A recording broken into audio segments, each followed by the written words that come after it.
నమస్కారం విజన్ టీవీకి స్వాగతం. ఉరితాళ్లు బిగించుకుని వినూత్న నిరసన తెలిపిన పారిశుద్ధ కార్మికులు. కర్నూలు జిల్లా ఎమ్మిగనూరులో మున్సిపల్ పారిశుద్ధ కార్మికుల సమ్మె 11వ రోజుకు చేరింది. ఇందులో భాగంగా స్థానిక మున్సిపల్ కార్యాలయం ముందు వినూత్న రీతిలో మెడలకు ఉరితాళ్లు బిగించుకుని నిరసన తెలియజేశారు. మా న్యాయమైన సమస్యలు పరిష్కరించేంతవరకు ఉద్యమాన్ని ఆపే ప్రసక్తే లేదని హెచ్చరించారు. మా సమస్యలు పరిష్కరించకపోతే రాబోయే 2024 ఎన్నికల్లో జగన్ ప్రభుత్వానికి ఈ ఉరితాడు వేసుకోవలసిన పరిస్థితి వస్తుందని హెచ్చరించారు. 11 రోజులు అవుతున్నా ప్రభుత్వానికి దున్నపోతుపై వర్షం పడినట్లుగా ఉంది అని ఆవేదన వ్యక్తం చేశారు. జగన్మోహన్ రెడ్డి ప్రభుత్వం ఎన్నికల ముందు పారిశుద్ధ కార్మికులకి నన్ను నాకు అధికారం ఇవ్వండి, నాకు అధికారం ఇస్తే కంపల్సరీగా మిమ్మల్ని రెగ్యులేట్ చేస్తాను అంటే సుప్రీంకోర్టు ఏ హామీందో హామీల ప్రకారం అమలు చేస్తామని ఎన్నికల ముందు వాగ్దానాలు ఇచ్చేయడం జరిగింది. ఇచ్చిన తర్వాత 4.5 సంవత్సరాలు అయింది. మా కార్మిక సంఘాలు చాలా తూర్లు కూడా ప్రభుత్వానికి మున్సిపల్ శాఖలకు సంబంధించిన అధికారులు కూడా చాలా తూర్లు కూడా ఎన్నిక పత్రం ఇవ్వడం జరిగింది. మీరు ఎన్నికల ముందు మీ ప్రభుత్వం ఎన్నికల ముందు హామీలు ఇచ్చింది, కార్మిక సమస్యలు చాలా పెండింగ్ ఉన్న వాళ్ళు పరిష్కరించాలని చెప్తే కూడా అదిగో మా చర్చలు ఇదిగో మాట్లాడతామని చెప్పి ఇంతవరకు కూడా కాలయాపన చేయడం జరిగింది. అలాగే డిసెంబర్ 12, 11వ తారీఖున మా సమస్యలు 4.5 సంవత్సరాలు అయింది కాబట్టి మా సమస్యలు ఏదో ఒక్కటి కూడా పరిష్కరించలేదు కాబట్టి మేము సమ్మెలోకి పోతామని డిసెంబర్ 11వ తారీఖు నాడు సమ్మె నోటీసులు కార్మిక సంఘాలు 3 జాయింట్ యాక్షన్ గా ప్రభుత్వానికి ఇవ్వడం జరిగింది. ప్రభుత్వం ఇచ్చిన తర్వాత ప్రభుత్వం చర్చల పేరు మీద ఒక తూరు 2 తూరు చర్చలు జరిగాయి కాబట్టి కార్మిక సమస్యలు 21 డిమాండ్స్తో కూడా చర్చలు జరపాలని చెప్తే కేవలం తూతూ మంత్రాలుగా కార్మిక శాఖ మంత్రి సురేష్ గారు అంటే బొత్స సత్యనారాయణ గారు దానికి సంబంధించిన అధికారం సురేష్ జరిగినవి బొత్స సత్యనారాయణ ఏదేదో మాట్లాడుతున్నారు. కార్మిక సమస్యల విషయం తెలుపుకుండా కూడా జోక్యం చేసుకొని ఏదేదో మాట్లాడడం జరిగింది. ఆ విషయాలు మా కార్మిక సంఘాలు వ్యతిరేకించావి. అలాగే ఇప్పటికైనా కానీ రాష్ట్ర ప్రభుత్వం ఎన్నికల ముందు ఏమేమి ఇచ్చావో ఆ హామీలు నెరవేర్చాలా. అందులో కరోనా సందర్భం కూడా పారిశుద్ధ కార్మికులు అంటే ప్రాణాలు తెగించి ప్రజల ప్రాణాలు కాపాడారు. అప్పుడు కేంద్ర ప్రభుత్వం పారిశుభ్ర కార్మికులు చనిపోతే ఆ కుటుంబంలోన చనిపోయిన వాళ్ళకు ఉద్యోగం ఇస్తానని చెప్పి అలాగే 50 లక్షలు బెనిఫిట్ ఇస్తానని చెప్పి కూడా కేంద్ర ప్రభుత్వం చెప్తే ఆ కేంద్ర ప్రభుత్వం ఇచ్చిన డబ్బులు కూడా రాష్ట్ర ప్రభుత్వం రాష్ట్ర ముఖ్యమంత్రి జగన్మోహన్ రెడ్డి గారు అంటే ఆయన సంక్షేమ పథకాలకి ఆ డబ్బులు కూడా డైవర్ట్ చేసి ఈరోజు కార్మికులు కూడా అన్యాయం చేయడం జరిగింది.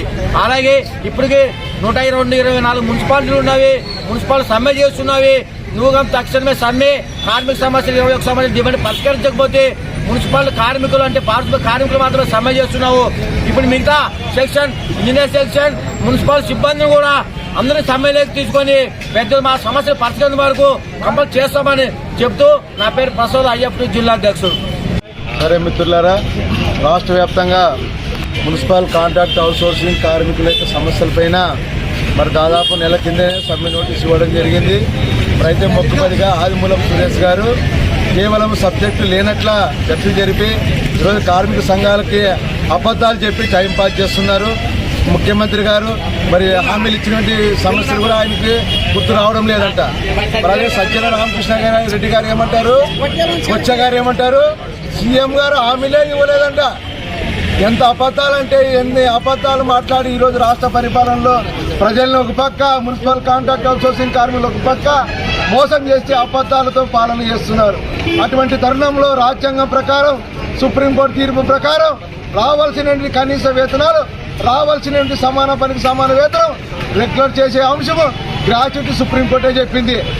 కార్మికులకు గ్రాట్యుటీ ఇవ్వండి, పెన్షన్ ఇవ్వండి సుప్రీంకోర్టు తీర్పు చెప్పింది.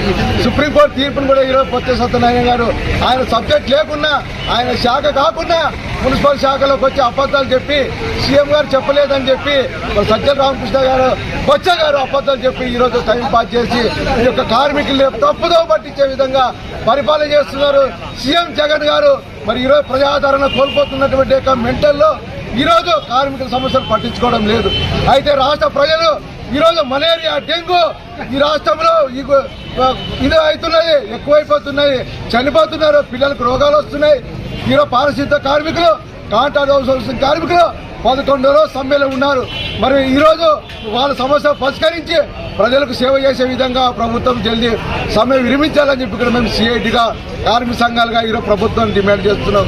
కాబట్టి లేని పక్షంలో పోలీసులు అడ్డు వచ్చినా, పోటీ కార్మికులు వచ్చినా మేము అడ్డుకుంటాం. పోలీసు కేసులకు భయపడం, పోలీసుల బెదిరింపులకు భయపడం, అధికారులకు భయపడమని చెప్పి ఈరోజు రాష్ట్ర ప్రభుత్వాన్ని డిమాండ్ చేస్తూ కార్మిక పక్షాన ఉండి కార్మికులకు న్యాయం జరిగే వరకు ఈ సమ్మె ఆగేది లేదని చెప్పి కూడా సిఐటిగా మేము తెలియజేస్తూ నాపై రాముడు సిఐటి కార్యదర్శి. రాష్ట్ర వ్యాప్తంగా ఉన్నటువంటి 124 మున్సిపాలిటీలో పనిచేస్తున్న కాంట్రాక్టింగ్ అవుట్ సోర్సింగ్ కార్మికులను రెగ్యులర్ చేయాలని చెప్పి, అదేవిధంగా సమాన వేతనకి సమాన వేతనంతో పాటు కనీస వేతనం 26,000 రూపాయలు ఇవ్వాలి. ఏదైతే క్యాబ్ డ్రైవర్ సంబంధించి జీవో నెంబర్ 7 ప్రకారంగా 18,500 రూపాయలతో పాటు ఆ యొక్క డ్రైవర్లకు ఈఎస్ఐ పిఎఫ్ సౌకర్యంతో పాటు ఉద్యోగ భద్రత కల్పించాలి. అదేవిధంగా విధులు నిర్వర్తిస్తూ విధి రాక సరిగా లేక విధుల్లో మరణించినటువంటి కార్మికుల కుటుంబాలలో ఒకరికి ఉద్యోగం కల్పించాలని చెప్పి తదితర 21 డిమాండ్తో ఇవాళ 11 రోజు సమ్మెను కొనసాగిస్తున్నాం. ఈ రాష్ట్ర ప్రభుత్వానికి ఒకటే విజ్ఞప్తి చేస్తున్నాం. మేము కోరడం గొంతెమ్మ కోరికలు కాదు. 2019 ఎన్నికల ముందు పాదయాత్ర సందర్భంగా మీరు ఇచ్చినటువంటి వాగ్దానాలను మరొక్కసారి గుర్తు చేస్తూ జగన్మోహన్ రెడ్డి గారికి మేము తెలియజేస్తున్నాం.